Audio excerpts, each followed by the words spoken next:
자, 잠시 쉬었으니 다시 시작하겠습니다. 앞 시간에 이어서 지금 이제 셋째 시간이죠. 둘째 시간 지나고 이제 셋째 시간입니다. 셋째 시간 과부는 남편이 없는 게 과부죠. 남편이 없으면 과부죠. 또 과부와 노처녀는 다르죠. 노처녀라는 것은 결혼했던 경험이 결혼하지 않았던 그런 여자, 결혼하지 않은 여자가 늙어가면 그 여자도 할머니가 되든 뭐든 노처녀겠죠. 결혼 안 한 여자. 그러는 결혼 안 한 사람은 과부라고 안 하죠. 또 과부는 여자를 과부라고 그러지 남자가 과부가 아니죠. 남자는 호랍이라고 이야기하죠. 그런데 또 과부는 결혼했다가 이혼했거나 남편이 먼저 죽어서 사별을 했거나 그래서 혼자 사는 여자, 결혼했다가 혼자 사는 여자가 바로 과부죠. 즉 남편이 없는 여자입니다. 근데 결혼하지 않고 혼자 사는 여자는 과부라고 얘기 안 하죠. 과부라고 얘기 안 합니다. 그리고 일단 과부란 남편이 없는 여자입니다. 그럼 성경에서 여러분들 가장 기구한 운명을 산 여자가 누구라고 생각하십니까? 어떤 여자가 생각납니까? 예, 그렇습니다. 요한복음 4장에 설명하고 있는 수가성 여인, 바로 그 여자죠. 수가성 여인이 남편이 네 남편이 아니라 내 남편을 데려오라 하는 예수님의 말씀에 사마리아 여인이 이렇게 얘기하죠. 나는 남편이 없습니다. 이렇게 얘기해요.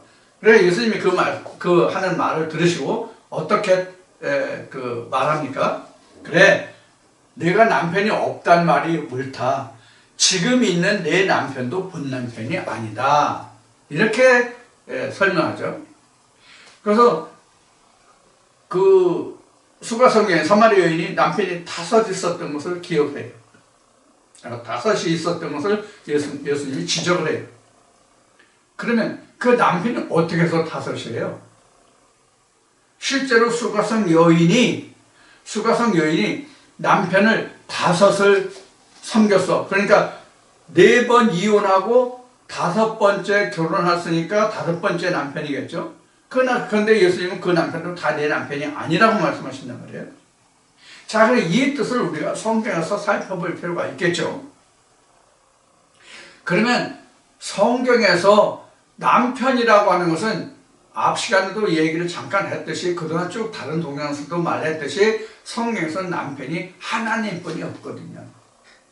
모든 인간은 하나님께 돌아갈 대상이기 때문에 남편은 오로지 하나님뿐이에요. 영적으로. 그래서 사도 바울이 고린도 교회에 이렇게 편지하죠. 고린도후서 11장에서 내가 너에게 이렇게 열심을 내는 것은 너희를 정결한 처녀로 한 남편인 예수 그리스도에게 중매하려 합니다. 이렇게 얘기하죠. 그러니까 하나님을 믿을 모든 사람은 다 하나님께로 돌아갈 그 사람들이 모두가 다 여자예요. 그런 의미에서 보면 이 세상의 모든 살고 있는 인간은 생물학적으로 남자든 여자든 막론하고 하나님 앞에는 뭐예요? 여자예요. 신부감이에요. 하나님만이 신랑이에요. 자, 그러면 과부라는 것은 그럼 답이 나왔죠? 하나님이 없음이에요.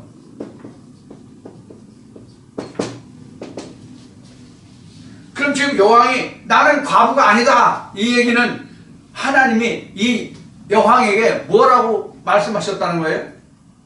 너는 하나님이 없어. 이렇게 말씀하시는 거 똑같죠. 너는 하나님이 없어. 그러니까 이 여왕이 항변하는 거죠. 왜 내가 남편이 없어? 이렇게 항변하는 거죠. 지금 그 내용이 여기 들어있는 거예요. 글자는 안 써있지만 그런 내용이 들어있는 거예요.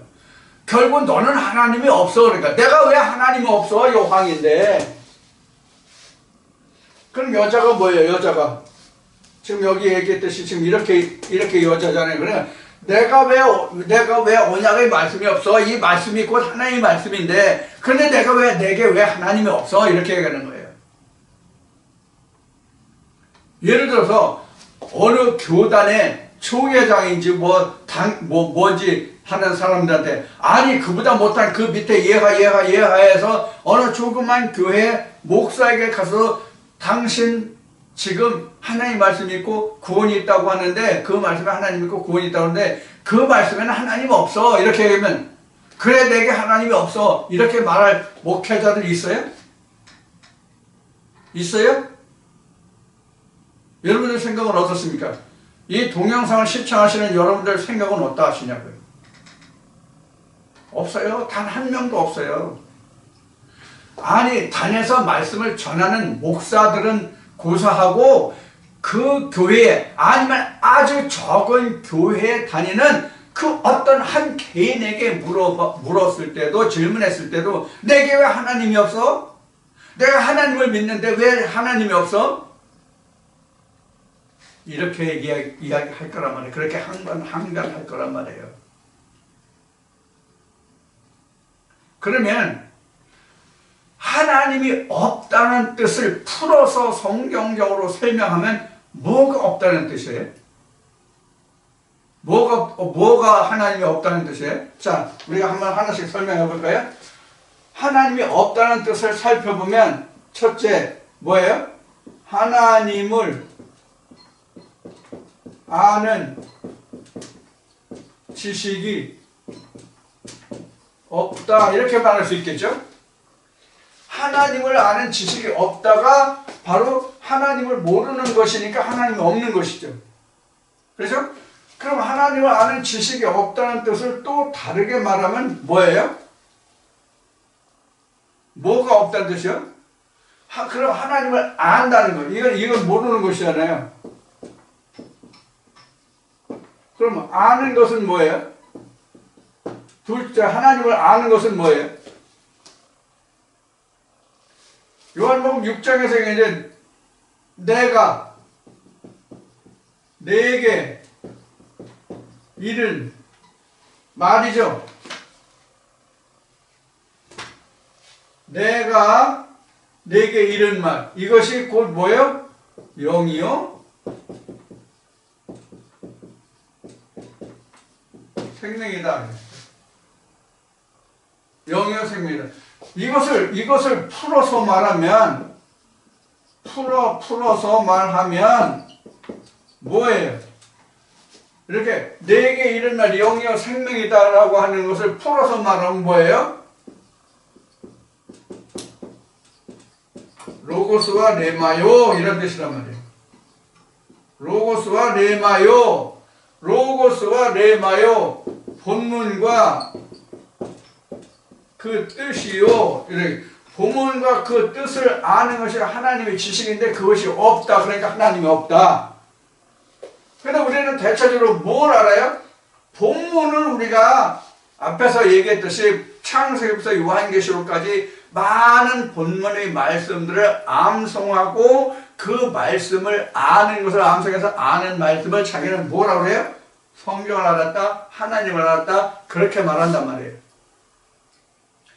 그러나 성경에서 하나님을 알았다, 하나님을 아는 지식이 있다고 하는 것은 그 속에 들어있는 이 뜻인데 그게 레마란 말이에요. 그런데 이 레마가 앞 시간에 얘기했듯이 세상의 인간적인 사람의 도덕이나 세상 살아가는 인간의 방법으로 설명하면 그것은 레마가 아니죠. 그것은 뜻이 아니란 말이에요. 말씀의 뜻이 아니란 말이에요. 인간적인 방법으로 푸는 해석이지 그것은 레마, 생명이 되는 말씀이 아니란 말이에요. 생명이 되는 말씀이 아니에요. 이것을 우리가 계란으로 말하면 계란은 유정란과 무정란이 있잖아요. 유정란과 무정란이 있는데 우리가 그 계란을 부화시켜 보지 않고는 이것이 무정란인지 유정란인지 구별할 수 있어요, 없어요? 없잖아요. 부활을 시켜봐야 그것이 병아리가 되어 나오는지 병아리가 되지 못하는지를 우리가 알 수 있잖아요. 이 동영상을 들으시는 분들 중에 계란을 부화시켜본 또는 그런 것을 경험한 분이 계신지 모르겠는데, 계란이 무정란은, 즉 씨가 없는 계란은 닭이 품으면 보통 21일, 22일 정도면 병아리가 되어서 나오는데, 무정란은 씨가 없는 계란은 골아요. 곤다는 거 알죠? 썩어요. 썩어버린다고요. 씨가 없기 때문에 썩어버려요. 바로 이런 것과 같은 거예요. 그래서 그 씨가 이 뜻이라는 게 바로 씨란 말이에요. 그래서 앞 시간에 누가복음 8장 11절을 얘기했는데 하나님의 말씀을 씨다 그러는데 그 본문 자체가 씨가 아니에요. 씨가 아니라 그 본문 자체가 씨가 아니라 본문 속에 들어있는 그 뜻이 씨란 말이에요. 예를 든다면 전에 이런 그림을 많이 그렸는데 이게 이제 쌀이에요. 쌀인데 방아 찍기 전에 이렇게 이 껍질 있잖아요. 벽껍질.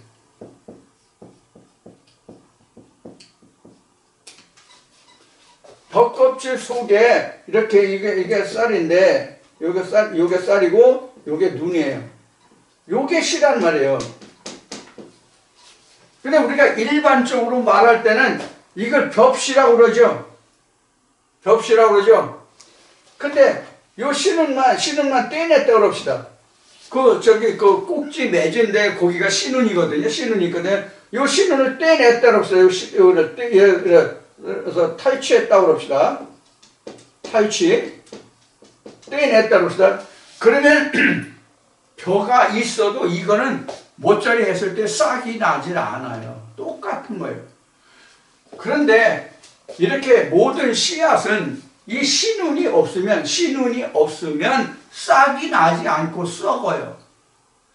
그런데 하나님 말씀은 씨가 없는 말씀이 없어요. 씨가 없는 말씀이 없다는 뜻을 어떤 의미를 지금 말씀드리고자 하냐면 요한이 말하는 그 말에도 씨가 있단 말이에요. 다만 이 씨가 하나님의 씨가 아니라 요한의 씨라는 것 뿐이에요.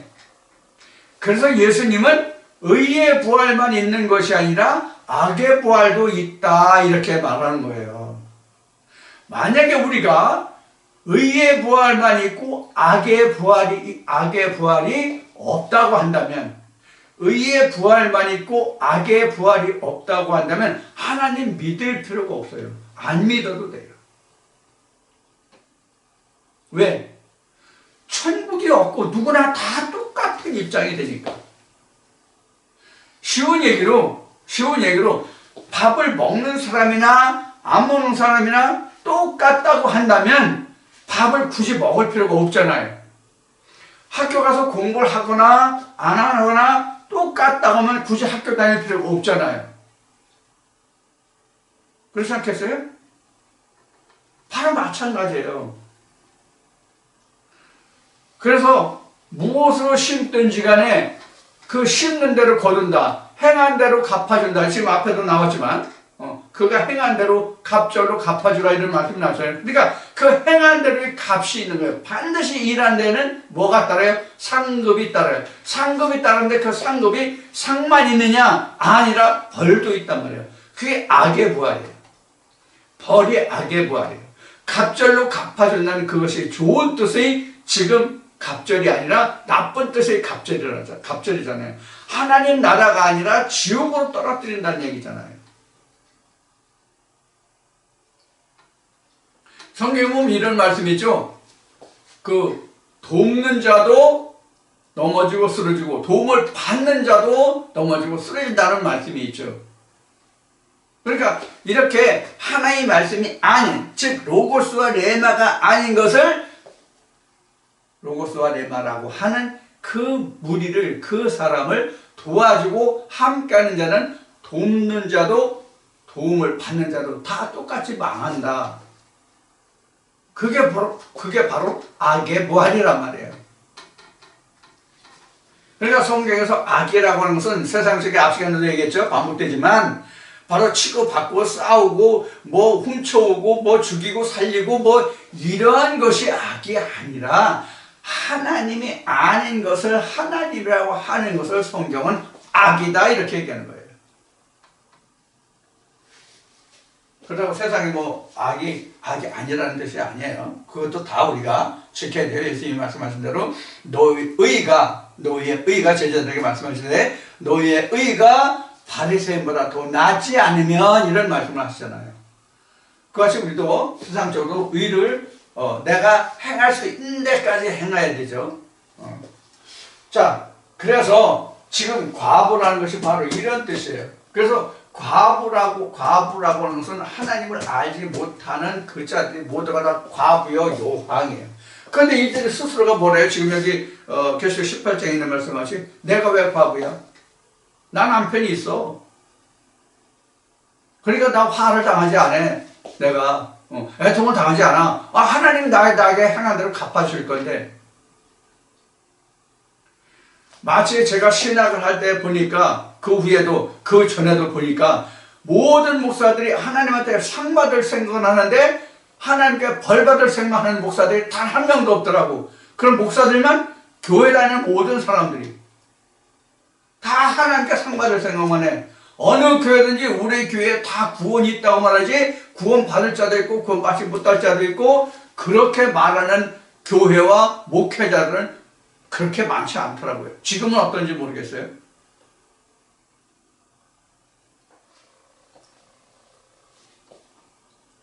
그런데 제가 알고 보니까 목사들처럼 힘들게 천국 가려고 노력했다가 힘들게 지옥 가는 사람들이 없더라고요. 돈 쳐 바르고 지옥 가는 사람들이 바로 교회에 다니는 사람들이더라고요. 말씀을 깨닫고 보니까 돈을 쓰고 써서 지옥의 구렁텅이로 떨어져. 그게 바로 무슨 얘기예요? 지금 방금 전에 인용을 했던 도움을 주는 자도 도움을 받는 자도 똑같이 멸망한다는 그 말씀 바로 그런 거죠.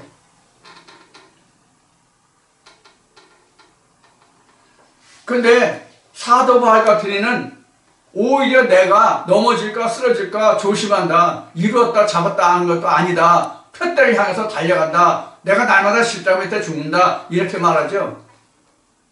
그런데 오늘 목회하는 사람들은 자기가 다 천국 갈 거로 말하고 하나님께 상급받을 것을 먼저 생각하는 사람들이 너무나도 많더라. 그런 얘기예요.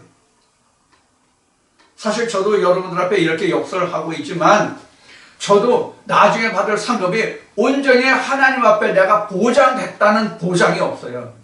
보장됐다는 것을 보장할 수가 없다고요. 언제 어느 때 무엇으로 인해서 실족해서 내가 쓰러지고 넘어질지 모르는 거거든요. 사도 바울 같은 마음이 필요하단 말이에요. 우리 세상 속담으로 하면 돌다리도 두드려보고 건너야 된다는 그런 이야기를 하고 싶은 거예요. 우리는 아직 완성된 거 아니에요. 잡은 거 아니에요. 내가 아버지의 보좌에 이르는 그날까지 내가 싸움을, 이 영적 전쟁을 쉬면 안 돼요. 그래서 요한을 이렇게 설명하고 있어요. 그래서 요한은 더 많은 설명을 하지 않기로 하겠습니다. 이제 이 정도만 되면 여러분들이 충분히 이해를 하실 줄 믿습니다. 그 다음에 이제 그 8절입니다. 그러므로 하루 동안에 그 재앙들이 이르리니 곧 사망과 애통과 흉년이라. 그가 또한 불에 살라지리니 그를 심판하신 주 하나님은 강하신 자이심이라. 그러니까 하나님이 요한을 심판했다 그런 뜻이죠. 근데 그 하나님이 요한을 심판했다 이렇게 이제 제가 표현을 했잖아요. 근데 그 요한을 심판하신 것은 맞는데 사실은 그 요한을 심판하신 것이 아니라 그 요한이 가지고 있는 사상, 그 말씀에 대해서 바로 심판이 된 거예요. 자, 우리가 여기서 생각해 볼 거 있어요. 무엇을 생각하냐면 지금 심판이 무엇에 이루어졌다고 그랬어요? 여왕에게 이루어졌는데 그 여왕의 무엇에 이루어졌다고 그랬어요? 말씀에 이루어졌다고 그랬죠. 자, 여기서 우리가 창세기를 좀 우리가 상고해 볼 필요가 있어요. 창세기를 상고해 본다고 지금 얘기했죠. 자, 창세기 어떤 말씀인지 여러분들 생각나시나요? 창세기 어떤 말씀이 증거되어야 하는지 혹시 여러분들 머릿속에 염두에 떠오르는 말씀이 있느냐 하는 얘기입니다. 다른 말씀이 아니라 바로 창세기 3장 19절에 이런 말씀입니다.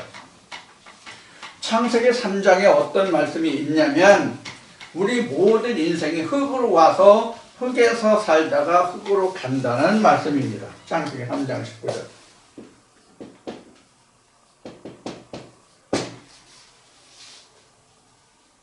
그래서 하나님을 믿는 자든 불가에 있는 자든 회교에 있는 자든 무속을 믿는 자든 아무런 신앙이 없는 자든 막론하고 바로 우리가 흙으로 온 것은 바로 흙으로 돌아가요.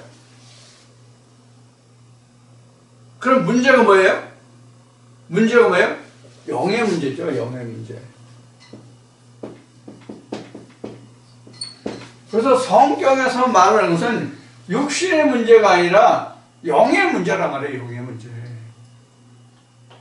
영의 문제. 그럼 영은 바로 뭐예요? 영은 표뉴마죠. 표뉴마가 아는 것에 대한 심판이란 말이에요. 그걸 갚아준다는 얘기예요. 이 흙으로 온 우리 지금 말한 것 같이 흙으로 온 이 육신은 누구든지 간에 흙으로 온 곳으로 그냥 가요. 흙에서 왔으니까 흙으로 간다고요. 누구든지 간에 이 목숨이 끝나면 그냥 간다고요. 그 다음에 문제가 뭐예요? 그 다음에 문제가 뭐예요? 우리 영의 문제잖아요. 영의 문제잖아요. 그러니까 지금 여기서 그 음녀와 여왕이 나왔으니까 여왕이 나왔으니까 지금 여기서 보면은 바로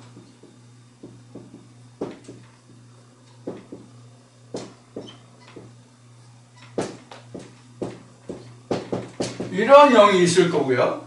그렇죠? 지금 17장, 18장에서 말하는 영의 문제를 놓고 보면 음녀와 여왕의 영이 있을 거고요. 영이 있을 거고요. 그 다음에 뭐가 있어요? 하나님의 영이 있을 거잖아요. 그렇죠? 당연히 이렇게 되죠. 이것을 지금 말하고 있는 거란 말이에요. 그러니까 영의 심판이란 말이에요. 그래서 베드로가 무엇을 말하고 있어요? 믿음의 결국은 뭐의 권이다? 영혼의 권이다. 이렇게 했어요. 영의 권이다.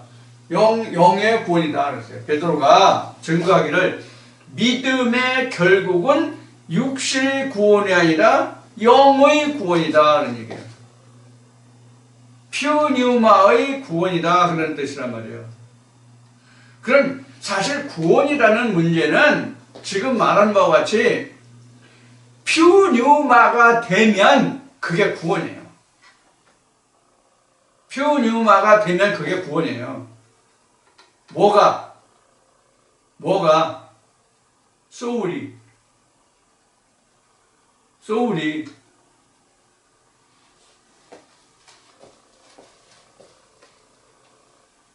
자, 소울이 우리 헬라어로는 이제 소마인데 그 소마는 우리가 몸이라고 그러죠. 그래서 몸의 구원을 받는다 이렇게 하니까 우리 육신의 구원을 받는다라고 우리가 오해하고 있단 말이에요. 육신의 구원을 받는다라고 오해하고 있기 때문에 육신의 구원이 아니라 소마의 구원이에요. 그래서 우리는 이제 소마가 퓨뉴마가 됨. 이것을 우리는 뭐라고 말하느냐면 구원이다 이렇게 말하는 거예요. 이걸 몸이라고 그랬단 말이에요. 이게 어디 잘 나타나냐면 고린도 15장 41절 이하에서부터 보면 이게 잘 나와 있어요. 바로 이렇게 설명을 하고 있어요. 누가? 사도 바울이. 사도 바울이 이렇게 설명하고 있다고요.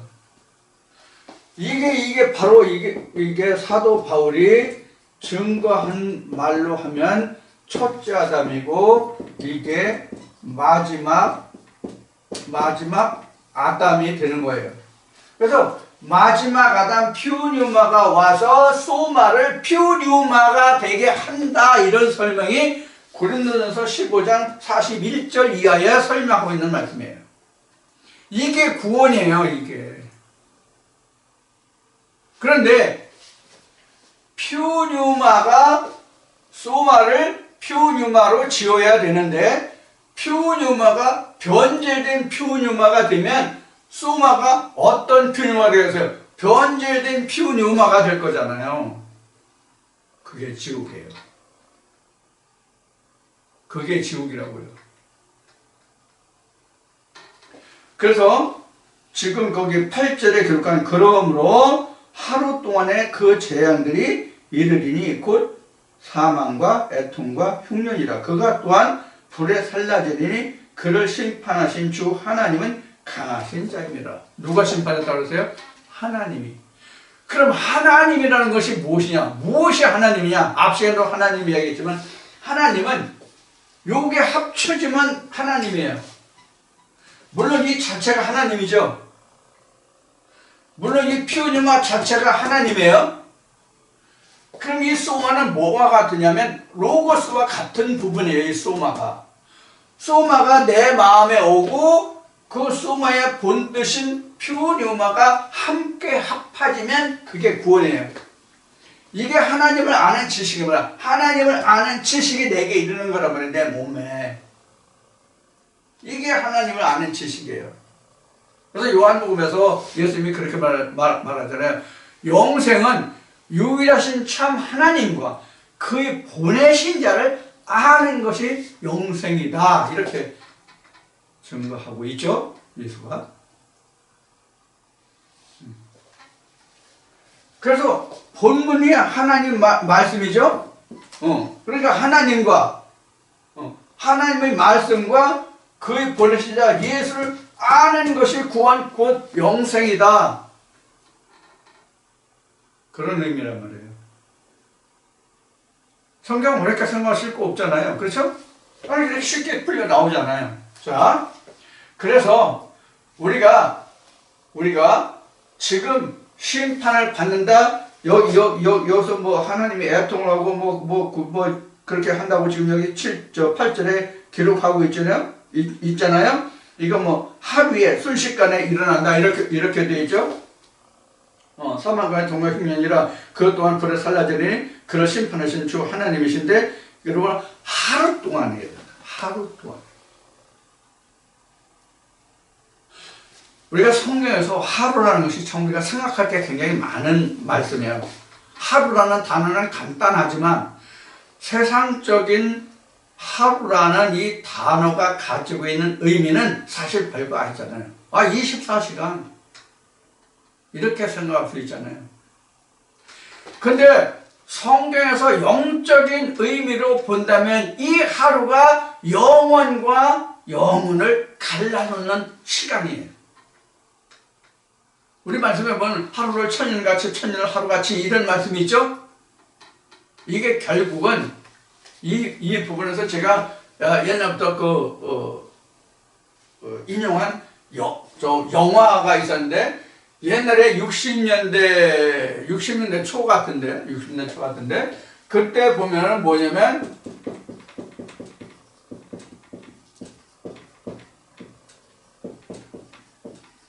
순간에서 영원으로라는 영화가 있었어요. 이게 번역된 우리나라 말로 국어로 번역된 영화 제목이에요. 근데 이 영화의 원 제목은 moment of moment예요. moment라는 것은 한순간이에요. 수학적인 용어로 보면 점이에요. 이 점을 쭉 계속해서 이어가면 뭐가 돼요? 선이 되죠. 그래서 수학에서 선의 정의는 점의 연속이다 이렇게 정의가 된다고 그래요. 저는 수학을 몰라서 잘 모르겠어요. 좀 덧셈 뺄셈도 잘 못하니까요. 아무튼 그렇게 말한다고 합니다. 그래서 순간에서 영원으로라는 뜻이 순간이 모아지면 영원이 된다 그 뜻이거든요. 그래서 moment of moment예요. moment of moment. 순간에서 순간으로. 그러니까 우리가 세상 살아가면서 모든 그 급격한 일이 벌어지는 것은 시간을 길게 놓고 벌어지질 않아요. 예를 들어서 지진이 일어나요. 물론 지진이 일어나는 현상은 많은 지각 변동이 쌓이고 그것이 에너지가 축적되어서 어느 한 순간에 터져 나오는 것이 발현되는 것이 지진이죠. 이렇게 그 많은 과정들은 있지만 그것이 발현되는 그것이 출현되는 그때는 한 순간이란 말이에요. 여기서는 하루라고 얘기했지만 그것은 하루가 아니라 순간에 일어난단 말이에요. 물론 전조증상 같은 것도 우리가 느끼거나 전조증상이 오는 것을 우리가 예측할 수도 있겠죠. 그런데 그렇지 못한 경우도 많단 말이에요. 이와 같은 것이 바로 지금 8절에서 말하는 하루 동안이에요. 그래서 하루라고 하는 것은 또 성경적으로 증거한다면 하루를 성경적으로 증명한다면 이 하루는 바로 앞에 얘기했듯이 극과 극이 바로 하루예요. 극과 극이 하루다 그런 얘기예요. 왜 극과 극이 하루냐면 창세기 1장에서 천지창조를 할 때에 어떤 하루의 매일의 하루를 창조하시고 그 다음 날이 되기까지 뭐예요? 저녁이 되고 아침이 되니 이는 곧 몇째 날 이렇게 되어 있잖아요. 그게 바로 하루란 말이에요. 그게 바로 하루라고요. 그래서 하나님이 어떤 일을 시작하셔서 그의 끝나는 순간이 하루예요. 그러니까 하나님의 모든 일이 끝나는 그 순간이 하루라고요. 그런 의미에서 지금 하루가 나오세요. 즉 극과 극이에요. 자, 그 다음 9절 보겠습니다. 그와 함께 음행하고 사치하던 땅의 왕들이 그 불 붙는 연기를 보고 위하여 울고 가슴을 치며 이렇게 뭐가 지금 멸망했어요? 요항이 멸망은 뭐예요? 바벨론. 다니엘 때에 바벨론이 메대와 바사에 의해서 멸망한 그때 그 바벨론의 멸망을 보고 가슴을 치고 통곡하고 애통하는 게 아니라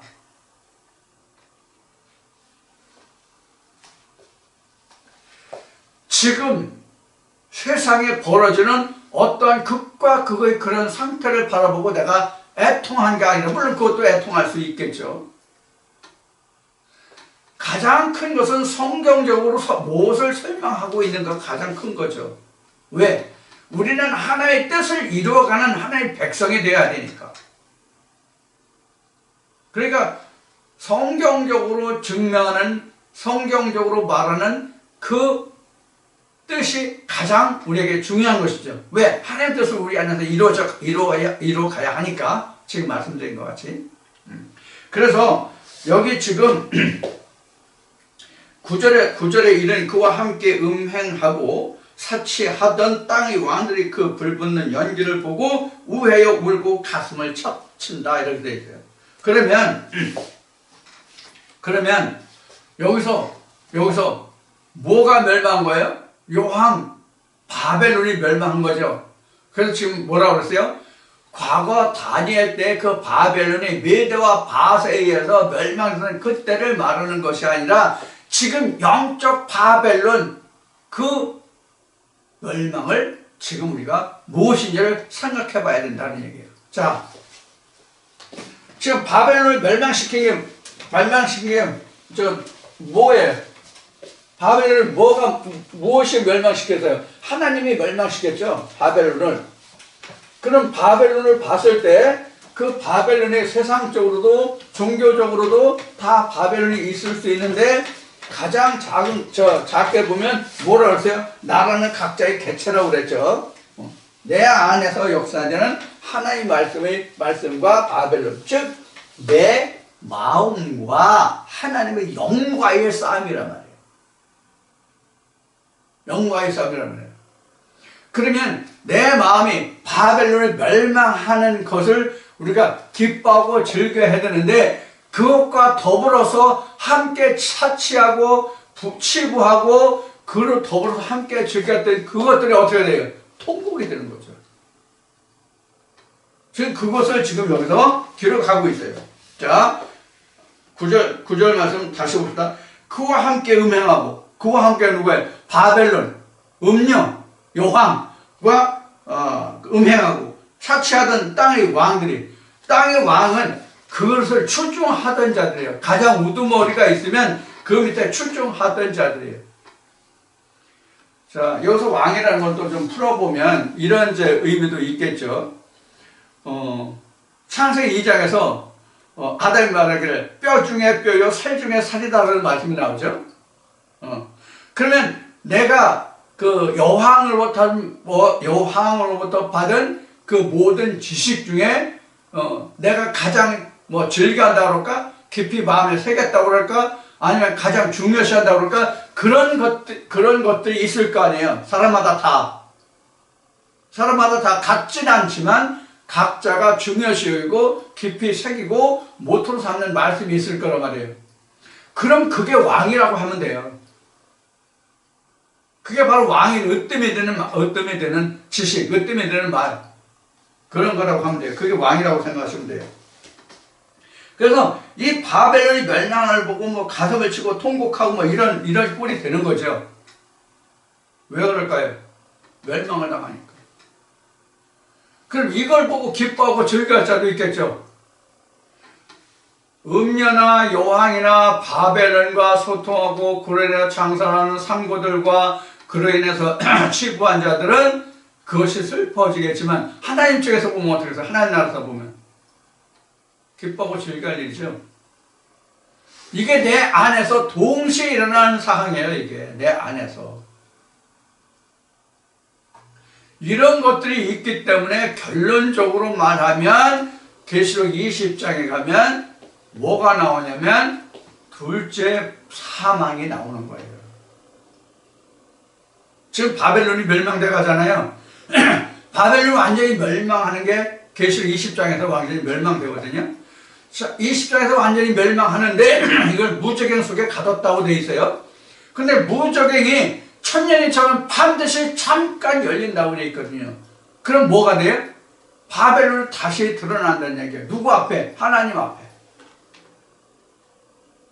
하나님 앞에 드러난다는 얘기예요. 여기서 마지막 전쟁을 해요. 여기서 마지막 전쟁을 한다고요. 그래서 여기서 누가 이기느냐, 바벨론이 이기느냐, 하나님의 영이 이기느냐에 따라서 천국과 지옥이 그때 완전히 결별이 돼요. 결정이 돼요. 내가 아버지의 보좌에 갈 것이냐, 나락으로 떨어질 거냐. 이게 마지막 때 결정된다. 이게 둘째 사망이라는 관문이에요. 이제 뒤에 다시 20장에 가면 나오니까 그때 좀 다시 설명드릴게요. 그래서 왕들이 그 불붙는 연기를 보고 외여 울고 가슴을 치며 그 고난을 무서워하여 멀리 서서 가로되 화이두다 큰 성 견고한 성 바벨론이여 이 시간에 내 심판이 이르렀다 하리로다. 일시에 이르렀다는 것은 이런 얘기예요. 진짜가 오면 가짜는 순간에 무너져 버려요. 자, 한 예를 들어보자고요. 성경적인 예를 들어보자고요. 우리 이스라엘 백성들이 광야에서 40년을 있다가 모세는 느보산에서 죽고 여호수아가 모세의 옷을 입히죠. 여호수아에게 하나님이 모세의 옷을 벗겨서 입히죠. 그래서 모세는 죽고 여호수아가 그 뒤를 잇죠. 그래서 여호수아가 이스라엘 백성들의 2세대를 이끌고 요단강을 건너서 어디에 이르러요? 자, 이렇게 요단을 건너서 가나안 땅에 이르는데 여리고성 앞에 이르렀단 말이에요. 가나안 본토에 아직 못 들어갔다고요. 요단을 건넜지만 가나안 본토에 들어가려면 여리고성이 무너져야 들어가죠. 그래서 6일 동안은 이스라엘 백성들이 나팔만 불고 아무 소리도 안 하고 그냥 돌아왔죠. 한 차례 나팔만 불고 돌아왔죠. 그러다 7째 날 나팔을 불면서 하나님 외치라고 할 때 외치니까 여러분이 어떻게 됐습니까? 와르르 무너졌죠. 이게 무너졌다. 이 바벨론, 이게 큰 성 바벨론이에요. 바벨론. 내 자신이 무너진 거예요. 그럼 그때부터 뭐가 이루어져요? 지금 여리고성을 얘기했던 것이 가나안 본토 정복이 이루어진다고요. 그럼 전쟁이 진짜 언제부터 일어나요? 여리고성이 무너진 때부터 진짜 전쟁이 일어나죠.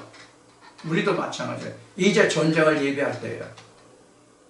영적으로 진짜 영적 전쟁을 해야 할 때예요.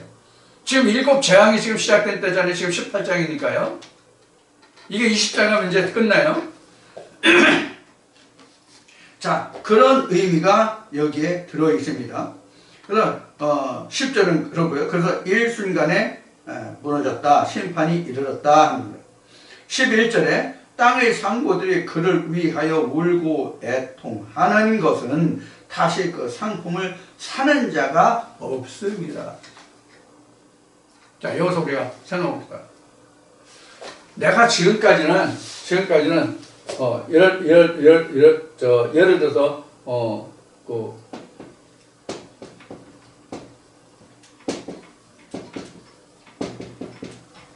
홍길동 보석상에서 금도 사고 은도 사고 애들이나 무슨 행사 있을 때마다 여기서 금은 보석상에서 내가 항상 거래를 했어요. 근데 나중에 알고 보니까 여기서 가짜를 팔았어. 예를 들어서 그 금은 우리가 순금을 99.9%라고 얘기하나요? 이랬는데 다른 집에 가서 이 순도를 재보니까 90%뿐이 안 돼. 자그마치 10%를 빼먹은 거잖아. 거의 10%를 빼먹은 거잖아. 그럼 가격이 얼마나 손실이 돼? 엄청난 손실이죠? 바로 이런 거 그래. 가짜가 판명. 그러면 10%는 뭐야? 다른 물질로 채워진 거네. 10%는. 요게 금이고 요건 불순물이라고 한다면 불순물이 10%가 들어있다는 얘기잖아요. 근데 하나님의 말씀은 뭐예요? 하나님의 말씀은 정금이에요. 정금.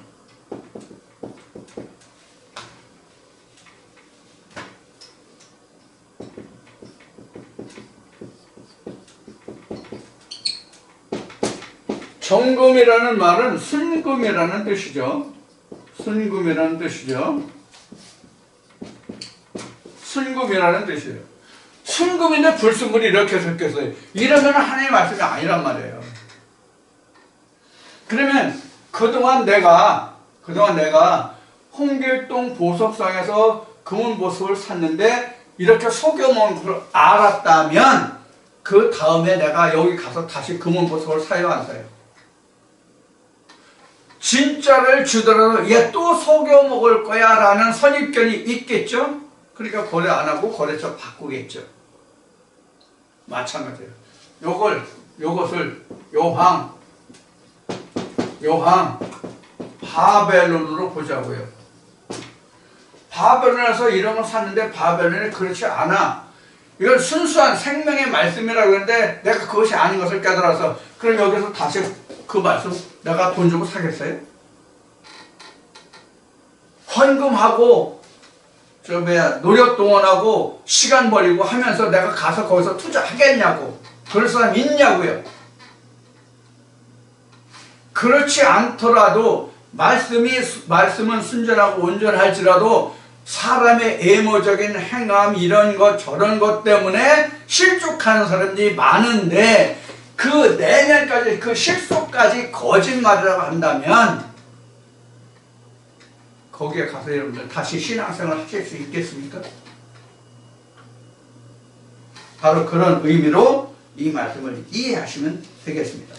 자, 그 다음에 그래서 이어서 한번 보자고요. 그런지 안 그런지. 그래서 땅의 상권들이 그를 위해 울고 애통하는 것은 사실 그 상품을 사는 자가 없습니다.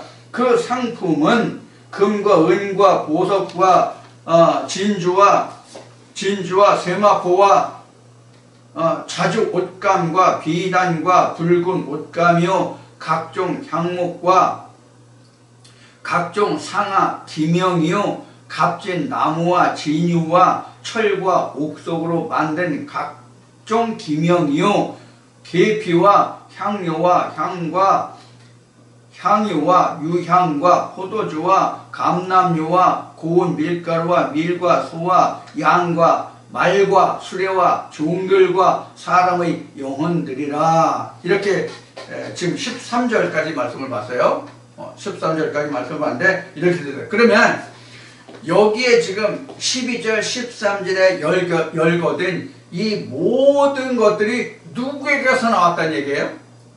여기서 나왔죠? 여기서 나왔죠?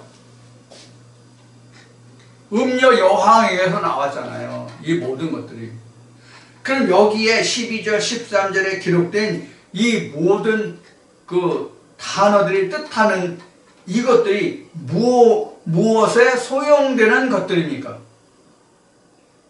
무엇에 소용되는 것들이냐고요? 하나님의 성전을 만들고 하나님을 섬기는 데 필요한 모든 것들이죠. 하나님의 성전과 하나님의 성전 안에서 소모되고 필요되는 그런 자재들이란 말이에요. 물건들이란 말이에요. 그러면 이것들로 인해 가지고 우리가 무엇을 할 수 있어요? 여기 보면 그 상품은 금과 은과 이렇게 다 되는데, 성소와 지성소에서 지금 쓰여질 물건들이잖아요. 또 그를 섬기는 자들이 써야 할 물건들이잖아요. 그러면 결국 한마디로 얘기하면, 한마디로 표현하면 이것이 다 무엇들이에요? 물론 옛날에 즉 솔로몬 때나 또는 예수님 때 성전을 지을 때나 아니면 그 바벨론에서 유다 예루살렘이 멸망하고 다시 메대와 바사 때에 다시 그 예루살렘이 중건될 때 쓰였던 그런 것이나, 모든 것들은 세상에 필요한 자재였죠. 세상에 사람의 눈으로 보이는 그런 자재들로 지어진 성전이었잖아요. 성막과 성전이었잖아요. 그런데 지금의 성전은 뭐가 지금 성전이에요? 예수가 성전이잖아요. 지금은요. 예수님이 말씀하셨던지 원복음에서 말씀하셨던지 이 성전 허러 이거 뭐 47년인가 걸려서 지었다고? 이거 다 허러 내가 3일 만에 사흘 만에 내가 다시 일으키리라, 이렇게 돼 있죠. 그 성전이 곧 예수란 말이에요. 자, 그래서 과거 시절에 구약 때나 2000년 전 예수님 오시기 전에 세워졌던 그런 교회 성전이 아니고, 오늘날 건물로 지어지는 그런 성전이 아니고, 하나님이 친히 세우시는 예수가 되는 그런 성전은 모든 것이 다 말씀이잖아요. 지금은 모든 것이 다 말씀으로 이루어진 성전이고 말씀으로 하나님께 나가잖아요. 썩어질 것을 왜 하나님이 받으시냐고요? 내가 이 세상 모든 만물을 다 지었는데 내가 무엇이 부족해서 너에게 물질을 요구하겠느냐, 이런 말씀이 있잖아요, 성경에. 근데 11조가 물질이라고 속아 넘어가는 사람들은 뭔지 난 이해도 못하겠어. 자, 여하튼 여기 12절 18장 계시록 18장 12절 13절에 기록된 이 모든 말씀은 하나님을 섬기기 위해서 하나님 앞에 필요한 물건들이에요. 세상적으로 말하는 그런 물건들이 아니에요. 하나님의 성전을 짓는 데 필요한 물건들이에요. 그런데 이것을 다시 사고 팔지 않는다? 이런 상품을 사는 자들이 없다? 그래서 슬프고 애통한다? 왜 그래요? 하나님께 소요되는 그런 물건이 아닌 것을 알았기 때문에 다시는 그들에게 상품을 사지 않는다. 누가 가서 그 말씀 들어서 하나님의 성전을 내 안에 영적인 하나님의 성전을 지을 수 있을 거라는 생각을 하겠냐고요. 이것을 자기가 깨달으면 어떤 교회든지 간에 요항이 아니라 어떤 교회에 가든지 간에 그곳에서는 내가 영생을 찾을 수 없다. 구원을 받을 수 없다. 하나님을 알 수 없다. 이것은 가짜 하나님이고 예수고 구원이다라는 것을 알면 내가 다시 거기에 가겠느냐 하는 얘기를 그래서 하는 얘기예요. 지어봐야 예수님이 말씀하신 대로 모래 위에 지은 집이잖아요. 반석 위에 지은 집 아니잖아요. 예수 그리스도 위에 세워지는 성전이 아니잖아요. 예수님은 베드로에게 천국 열쇠를 주면서 이 반석 위에 내 교회를 지으라. 그러면 음부의 권세가 침범하지 못하리라. 이런 교회가 세워질 수가 없잖아요. 그런데 거기 가서 금도 사고 은도 사고 하겠냐고요. 거기 가서 내가 그 향을 피우겠냐고요. 거기 가서 내가 세마포를 입고 하나님께 제사 예배하고 하겠냐고요. 이게 그런 말씀들이란 말이에요. 그래서 여기서 많은 그 자재들의 이름이 나왔지만 금속이나 그 나무나 옷들이나 뭐 이런 것들이 많이 나왔지만 이거 다 뭐냐면 말씀들이란 말이에요. 말씀들이란 말이에요. 여기 소재물과 뭐가 나왔어요? 언약의 소금이 나왔죠? 여기 2장 13절에 보면 너희가 내게 소재물을 들 때 그 소재물에 그 언약의 소금을 빼지 말지니라 이렇게 됐잖아요. 그래서 우리가 이 소재물은 뭐예요? 땅의 소산이란 말이에요. 언약의 소금은 이건 하나님의 말씀이거든요. 그래서 아무리 소재물이 풍성하고 많다고 소를 100마리, 1000마리, 10,000마리 잡는다 하더라도 거기에는 하나님 언약의 소금이 없으면 이건 하나님이 연락하시는 예물이 아니란 말이에요. 이게 바로 말라기의 11조와 헌물의 문제예요. 이건 헌물이잖아요. 땅에서 나는 건 헌물이잖아요. 이게 11조잖아요.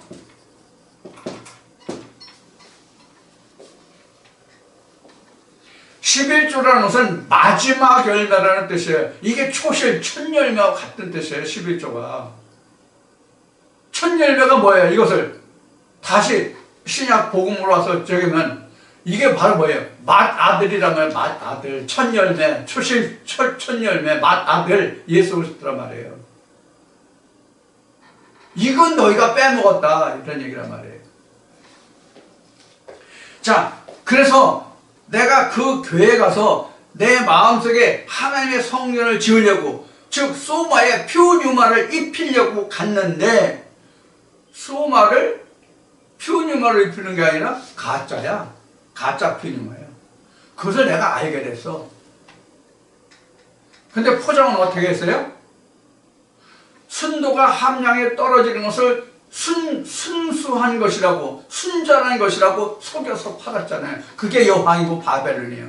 그래서 귀신들과 악령들과 가증한 새들이 모이는 곳이 됐다 이렇게 표현한 거예요. 그래서 지금 계시록 18장 12절 13절에 기록한 이 말씀들은 그 단어가 뜻하는 것들은 바로 세상적인 그런 물질들을 얘기하는 게 아니라 하나님 말씀과 말씀들이에요. 그런 말씀들이 성전의 기초가 되고 하나님의 핵심적인 말씀이 되고 하나님께 드리는 예물도 되고 내가 입어야 할 의의 겉옷도 되고 세마포 이렇게 되는 것이죠. 근데 그게 안 되는 것을 내가 깨달았다면 내가 그 교회에 가서 그 말씀을 들어서 내가 하나님의 백성으로 하나님의 자녀로 내가 지음을 받을 수 있느냐 하는 얘기예요. 그러니까 안 사지. 썩을 것과 썩지 않을 것을 바꾸는 게 우리 신앙생활이잖아요. 썩을 것으로 썩지 않을 것으로 바꾸는 것이 신앙생활이잖아요. 근데 썩지 않을 것을 위해서 내가 예물을 드렸는데, 즉 소제물을 드렸는데 언약을 소금이 아니고 똑같은 소제물로 준다면 어떻게 내가 하나님의 성령을 내 안에서 세울 수 있겠냐고요. 이게 오늘날의 일반적인 교회잖아요. 이제 이 말씀을 들으시는 분들은 제가 지금 방금 한 이야기가 무슨 뜻인지 이해하실 수 있을 거예요. 이 세상에 수많은 교회들이 있어요. 성경을 통해서도 그동안 수많은 선지자들과 사도들이 있었어요. 그러면 수많은 선지자들과 사도들만 있었어요? 거짓 선지자들과 거짓 사도들이 많았다고 성경은 증거하고 있잖아요. 우리가 말씀에서 보는 바와 같잖아요. 구약에서는 대표적인 것이 엘리야와 바알의 선지자 450년의 갈멜산의 역사가 있고요. 신약에서는 요한 1서의 증거를 말씀하죠. 영마다 다 믿지 마라.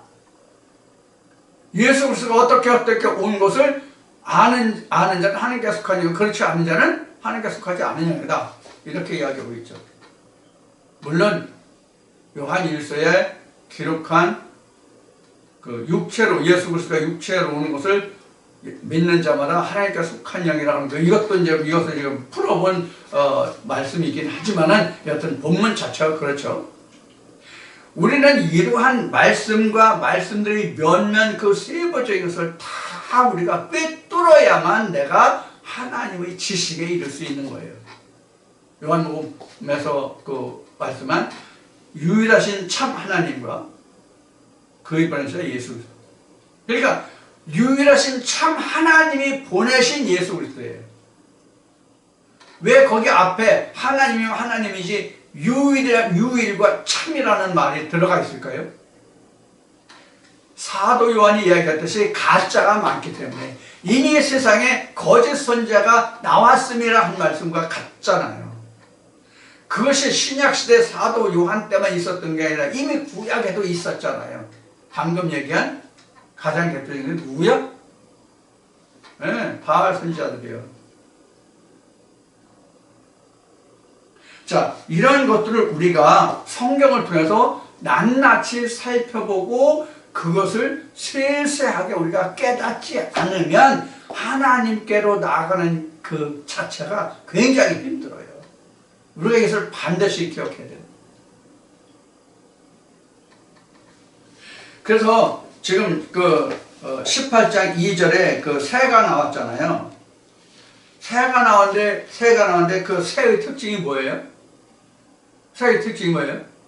하늘을 날지만 하늘을 나르는 것이 새지만 그 생존이 어디에 있어요? 땅의 것에 있잖아요. 그러니까 가정한 거예요. 하늘의 존재 같지만 땅에 속한 존재라는 뜻이 새예요. 죽은 것을 먹고 썩을 것을 먹는 거, 그게 새라고요. 그래서 19장 말미에 가면 그 죽은 영들을 새들한테 와서 실컷 먹으라는 말씀이 나와요. 그래서 새가 바로 그런 의미예요. 죽은 영들을 가져가는, 죽은 영들을 취급하는 그 존재가 새예요. 그래서 가져가는 것이죠. 이렇게 이제 그 계시록 18장에 많은 그 물건들이 12장 13절, 18장 12절, 13절에 기록되어 있는데 지금까지 말씀드리는 바와 같이 이 모든 물건들은 영적인 말씀이다. 이렇게 이해하시면 됩니다. 그런데 이 영적인 말씀인데 이것이 진짜가 아니라 가짜다. 왜? 요한의 입에서 나온 것들이기 때문에 가짜다. 그래서 이것을 알고 난 후에는 상무들이 장사를 않는다, 사지를 않는다. 그래서 애통해 한다. 누가? 요한이 애통해 하죠. 바로 이제 그런 뜻을 가지고 있다는 것을 말씀을 드렸습니다. 그래서 이제 오늘 이 시간에는 그 요한계시록 18장 13절까지를 지금 말씀을 드렸습니다. 이 말씀에서 여러분들이 참고해야 할 말씀들이 있다면 여러분들이 그 말씀들을 낱낱이 찾아서 여러분들이 기억나시고 생각나신 대로 말씀을 찾아서 풍성한 하나님의 말씀이 될 수 있도록 하나님의 나라를 더욱더 풍요하게 할 수 있도록 여러분들 각자가 노력해 주시길 바라고 오늘은 여기서 마치고 다음 시간에 다시 뵙겠습니다. 추운 겨울날씨 코로나를 잘 비켜서 건강 잘 지키시고 다음 시간에 다시 만나 뵙겠습니다. 고맙습니다.